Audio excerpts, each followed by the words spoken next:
Hi guys, welcome to Srinisha vlogs. ఈరోజు మన ఛానల్లో ఒక హెల్తీ రెసిపీ చూపించబోతున్నాను. క్యారెట్ బర్ఫీ హెల్తీగా అలానే టేస్టీగా ఎలా ప్రిపేర్ చేసుకోవాలో ప్రాసెస్ చూద్దాము. ఇంట్లో ఉన్న ఇంగ్రీడియంట్స్తోనే ఈ క్యారెట్ బర్ఫీ చాలా టేస్టీగా ప్రిపేర్ చేసుకోవచ్చు. అందరూ చాలా ఇష్టంగా తింటారు. ప్రాసెస్ కూడా చాలా సింపుల్, అలానే హెల్తీ కూడా. ఈ సింపుల్ అండ్ ఈజీ క్యారెట్ బర్ఫీని ఎలా ప్రిపేర్ చేసుకోవాలో ప్రాసెస్ చూద్దాము. ఇక్కడ నేను ఒక కోకోనట్ని పీసెస్గా కట్ చేసి గ్రైండ్ చేసుకుంటున్నాను. తర్వాత 750 గ్రామ్స్ క్యారెట్ని కూడా ఇలా గ్రేట్ చేసి పక్కన పెట్టుకోవాలి. మనకి క్యారెట్ క్వాంటిటీ ఎక్కువ ఉండాలి, కోకోనట్ క్వాంటిటీ తక్కువ ఉండాలి. ఇక్కడ మనము కోకోనట్ని కూడా కొబ్బరిని కూడా ఇలా గ్రైండ్ చేసి పక్కన పెట్టుకోవాలి.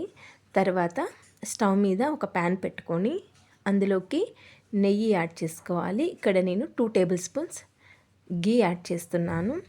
ఇది నెయ్యి కరిగిన తర్వాత మనం ముందుగా గ్రేట్ చేసి పెట్టుకున్న క్యారెట్ తురుముని అంతా వేసుకొని ఈ నెయ్యిలో బాగా ఫ్రై చేసుకోవాలి. అది ఫ్రై అయ్యేలోపు ఇక్కడ నేను కొంచెం బాదం అలానే క్యాష్యూస్ని గ్రైండ్ చేసుకుంటున్నాను. మధ్య మధ్యలో కలుపుకుంటూ క్యారెట్ని బాగా ఫ్రై చేసుకోవాలి. ఇలా నెయ్యిలో ఫ్రై చేసుకోవడం వల్ల టేస్ట్ బాగుంటుంది. ఇలా గ్రైండ్ చేసుకోవాలి క్యాష్యూని అలానే ఆల్మండ్స్ని. ఇందులోనే కొంచెం యాలక్కి కూడా యాడ్ చేసుకొని ఫ్లేవర్ కోసం స్మూత్గా గ్రైండ్ చేసుకొని పక్కన పెట్టుకోవాలి. ఇలా ఫ్రై అయిన క్యారెట్లోకి ఇక్కడ నేను 1/2 లీటర్ మిల్క్ యాడ్ చేసుకుంటున్నాను. ఇలా మిల్క్ యాడ్ చేసుకున్న తర్వాత అంతా బాగా కలిసేటట్టు ఒకసారి మిక్స్ చేసుకోవాలి. ఈ పాలని క్యారెట్ మొత్తం బాగా పీల్చుకొని బాగా మనకి ఫ్రై అవ్వాలి. అప్పుడు క్యారెట్ బర్ఫీ టేస్ట్ బాగుంటుంది. ఈ పాలలోనే ఈ క్యారెట్ని మొత్తం ఉడికించుకోవాలి.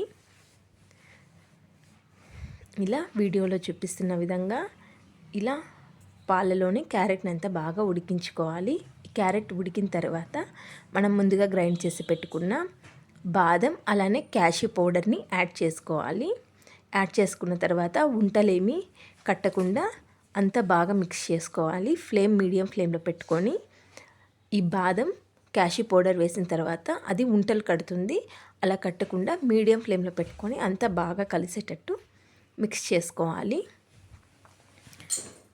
ఇలా మిక్స్ చేసుకోవడం వలన అంత బాగా కలుస్తుంది ఈవెన్గా.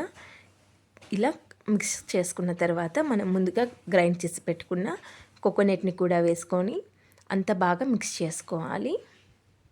మనం వేసే ఇంగ్రీడియంట్స్ అంతా బాగా మిక్స్ అవ్వాలి. ఉంటలేమీ లేకుండా అంత బాగా కలిసేటట్టు స్లోగా మీడియం ఫ్లేమ్లో పెట్టుకొని అంత బాగా మిక్స్ చేసుకోవాలి. ఇలా అంత బాగా మిక్స్ చేసుకోవాలి. తర్వాత ఇందులోకి ఒక 2 టేబుల్ స్పూన్ నేను నెయ్యి యాడ్ చేసుకుంటున్నాను. ఇలా మధ్య మధ్యలో నెయ్యి వేసుకుంటూ మిక్స్ చేసుకోవడం వలన ఫ్లేవర్ బాగా అన్నిటికీ పట్టి టేస్ట్ బాగుంటుంది. ఇలా అంత బాగా కలిసేటట్టు మిక్స్ చేసుకోవాలి. ఇది అంతా కొంచెం ఇలా ఫ్రై అయిన తర్వాత ఇందులోకి నేను బెల్లం యాడ్ చేసుకుంటున్నాను. మీరు కావాలంటే చక్కెర కూడా యాడ్ చేసుకోవచ్చు.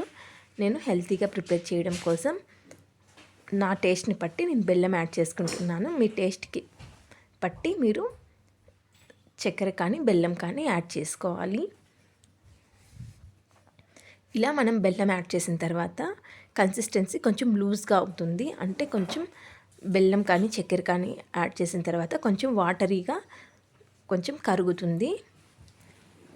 ఇప్పుడు బ్యాటర్ అంతా మనకి కొంచెం లూజ్ అయింది కదా, ఇందులోనే 1 టేబుల్ స్పూన్ నెయ్యి వేసుకొని అంత బాగా ఇలా వీడియోలో చూపిస్తున్న విధంగా కింద అడుగంటకుండా స్లోగా అంతా మిక్స్ చేసుకోవాలి.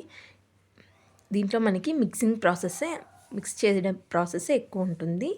ఇక్కడ నేను ముందుగానే ఒక ప్లేట్కి నెయ్యి పూసుకొని పక్కన పెట్టుకుంటున్నాను.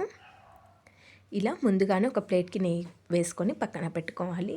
ఇక్కడ వీడియోలో చూపిస్తున్న విధంగా మనం ఇలా కొంచెం తీసుకొని ఇలా ఉంట చేస్తే మనకి ఆ బాల్ షేప్ అలానే ఉండాలి, విరిగిపోకుండా. అలా వచ్చే వరకు మనం మిక్స్ చేసుకుంటూ ఉండాలి, మీడియం ఫ్లేమ్లో పెట్టుకొని. నాకు ఇక్కడ కన్సిస్టెన్సీ సరిపోయింది. ఇలా కరెక్ట్ కన్సిస్టెన్సీలో వచ్చిన తర్వాత ఒక ప్లేట్లోకి అంతా వేసుకొని ఈవెన్గా స్ప్రెడ్ చేసుకోవాలి. ఇలా అంతా ఈవెన్గా స్ప్రెడ్ చేసుకొని పెట్టుకోవాలి. ఇది అట్లీస్ట్ ఒక 2-3 అవర్స్ పాటు అలానే వదిలేయాలి. అప్పుడు బాగా చల్లారి మనం పీసెస్గా కట్ చేసుకున్నప్పుడు మనకి బాగా షేప్ వస్తుంది. ఇందులోకి పైన నేను కొంచెం పిస్తాను తీసుకొని ఇలా పీసెస్గా కట్ చేసి పైన యాడ్ చేసుకుంటున్నాను. మీరు కావాలంటే అలా అయినా పీసెస్గా కట్ చేసుకోవచ్చు. కావాలంటే ఇలా కొంచెం నట్స్ అయినా వేసుకొని పైన మనం కట్ చేసుకోవచ్చు. టేస్ట్ చాలా బాగుంటుంది. ఎలా అయినా అంతే సింపుల్ అండ్ ఈజీ ప్రాసెస్లో క్యారెట్ బర్ఫీ మనకి రెడీ అయిపోయింది. తప్పకుండా మీరు కూడా ఒకసారి ఇంట్లో ట్రై చేయండి. ట్రై చేసి ఎలా వచ్చిందో నాకు తప్పకుండా కామెంట్స్లో చెప్పండి. ఇక్కడ నేను ఒక 3 అవర్స్ పాటు అలానే వదిలేసిన తర్వాత ఇప్పుడు పీసెస్గా కట్ చేసుకుంటున్నాను. ఒక నైఫ్ తీసుకొని స్లోగా మనకి ఏ షేప్లో కావాలంటే ఆ షేప్లో మనం కట్ చేసుకోవచ్చు. ఇది ఇలానే మనం ఫ్రిడ్జ్లో పెట్టుకుంటే ఒక 2 వీక్స్ పాటు మనకి ఇలానే ఉంటుంది, ఏమీ స్పాయిల్ అవ్వదు. బయట అయితే ఒక 4-5 డేస్ ఉంటుంది. ఈ వీడియో మీకు నచ్చినట్లయితే మన ఛానల్ని తప్పకుండా లైక్ చేయండి, షేర్ చేయండి, సబ్స్క్రైబ్ చేయండి. అలానే మరిన్ని టేస్టీ రెసిపీస్ కోసం శ్రీనిషా వ్లాగ్స్ ఛానల్ని తప్పకుండా సబ్స్క్రైబ్ చేసుకోండి. అలానే మీ ఫ్రెండ్స్ అండ్ ఫ్యామిలీ మెంబర్స్కి కూడా మన ఛానల్ని తప్పకుండా షేర్ చేయండి. Thank you.